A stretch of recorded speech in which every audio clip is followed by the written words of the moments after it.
go nuts. Okay, Hi there, in this video we're going to look at the Shape Builder tool. I love this tool. It's absolutely my most favorite tool out of all of the tools in Illustrator.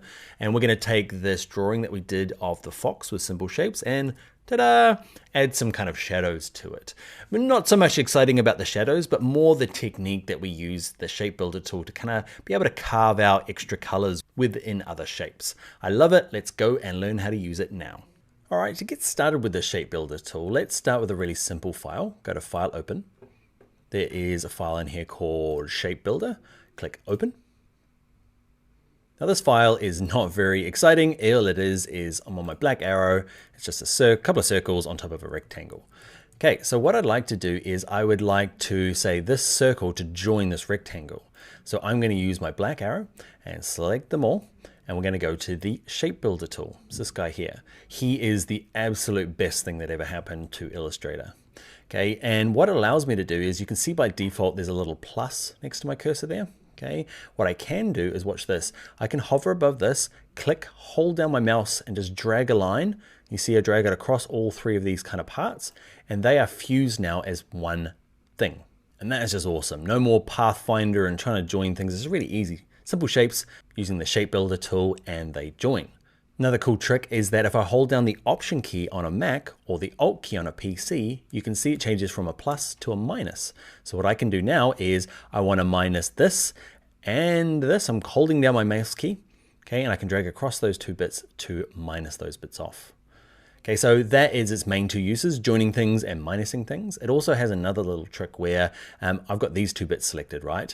And what I can do is I can pick a fill color, let's say this, and use it for not minusing or adding, but just coloring in bits. So I'm gonna click off in the background here and watch this. I can just click on that, okay? And it uses that as the fill color. Just really handy to go through, pick a color, click off, click in there, and it just fills shapes. Okay, I can go back to my black arrow, and now if I click off, it's actually just three separate shapes that are being colored in.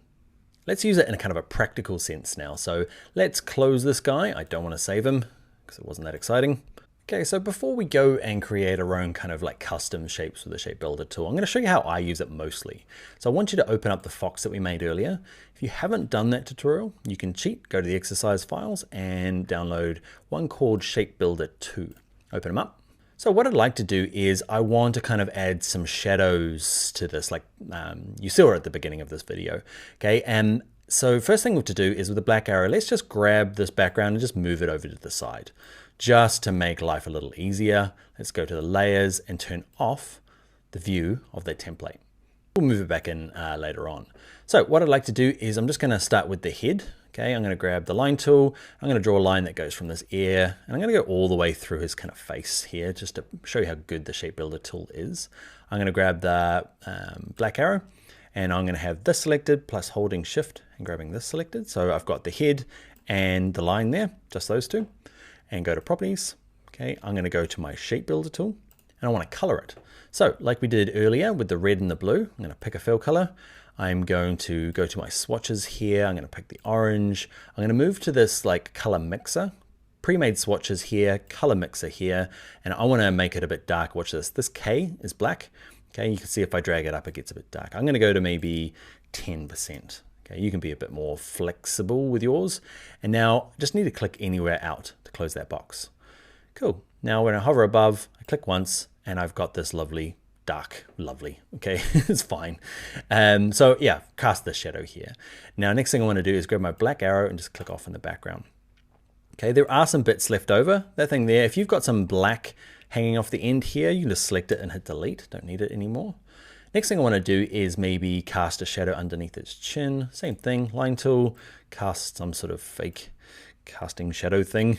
Okay, black arrow, hold Shift. So I've got both the line and this body selected. Go to, actually you can't go to fill yet, you've got to go to the Shape Builder tool. Okay, then go to fill, and then I'm going to use that, you can see it's the last color that I used, and it's pre-mixed it. If it hasn't, you can go back to the swatches, click this one, go here, do 10%. Hopefully you can use the last mixed, save some time. Okay, and I'm just going to hover above, remember to click out, hover above this, click once, and this is going to run into our first problem with the Shape Builder tool. Okay, grab the selection tool, click off in the background. You can see this has ended up above everything.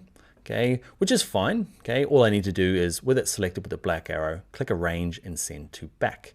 Now we've been using send to back. You might just need to send backwards. Backwards goes back one step.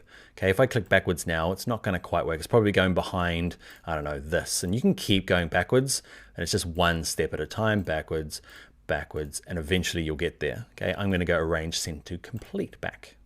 Awesome. Now I'm going to do a couple more shadows. You can follow along if you like. I'm going to grab this, copy and paste it, make it bigger. I'm going to use it like for a shadow for his bum. I'm going to select both of these, holding shift. Okay, with my black arrow, move to the shape builder tool, pick a fill color. Last use color didn't work. Okay, I'm going to go to here and pick 10%, click off, and then click that one. Back to my black arrow, click off in the background, grab him. Don't need you anymore, buddy. I'm going to do the same with the tail here. Copy, paste it, make it a bit bigger.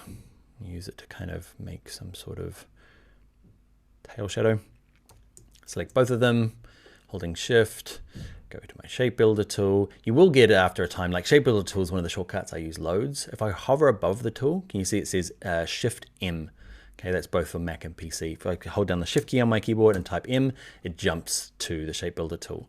And the black arrow is V. So very often I'm going V, shift M. You can see in my toolbar, I'm kind of jumping between the two by just clicking those keys. All right, fill. I'm going to use this one, 10%. Click off, and I'm going to say yep. Go back to my black arrow, which is the V key. Delete this one. I'm going to create some sort of line here. Now I'm just mucking about. You can skip on if you like. Okay, select both of them. Shift M. Pick a darker color than I had before from my swatches. About that. Kind of looks like he's doing casting a shadow from the moonlight. Okay, I'm going to grab this one, drag it back in. Okay, snap it up. You'll notice that it's in the wrong kind of layer order. So I'm going to do is select them, arrange, and send to back. And that's kind of how I use the shape builder a lot. I kind of get the basics in with some shapes and then use other shapes and the shape builder tool to kind of construct some more sophisticated artwork.